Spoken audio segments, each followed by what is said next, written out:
അയ്യപ്പന്റെ സ്വർണം മുതൽ വിദേശിയുടെ ഷഡ്ഡി വരെ അടിച്ചു മാറ്റിയ കേസിൽ സഖാക്കള് ഒന്നടങ്കം ഇങ്ങനെ ജാതിയായിട്ട് ജയിലിലേക്ക് ഇങ്ങനെ പോയിക്കൊണ്ടിരിക്കുമ്പോൾ അതിൻ്റെ ജാള്യത മറക്കാനായിട്ട് ഇന്നൊരു ഉണ്ടയില്ല വെടിപൊട്ടിച്ചു. വി.ഡി. സതീശൻ ഞെട്ടി, UDFകാരായ ഞങ്ങളും ഞെട്ടി. പണ്ട് AKG സെന്ററിൽ പൊട്ടാസ് പൊട്ടിച്ചപ്പോൾ നമ്മൾ ശ്രീമതി ടീച്ചർ ഞെട്ടിയതുപോലെ.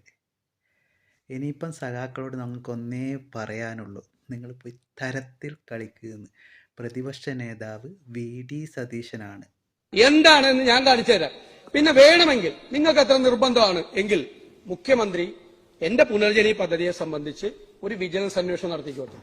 എങ്ങനെയാണ് കേരളത്തിൽ ഒരു റീബിൽഡ് പ്രവർത്തനം ഒരു നിയോജകമണ്ഡലത്തിൽ എങ്ങനെയാണ് നടത്തുന്നതെന്ന് നല്ലൊരു റിപ്പോർട്ട് വിജിലൻസ് അങ്ങേക്ക് എഴുതി തരും. എനിക്ക് ആത്മവിശ്വാസമുണ്ട്. ഇത്രയും പോലെ വെറുതെ ഇങ്ങനെ പച്ചക്കള്ളം പറഞ്ഞ് ആവശ്യമില്ലാതെ പറഞ്ഞ് നടക്കല്ലേ.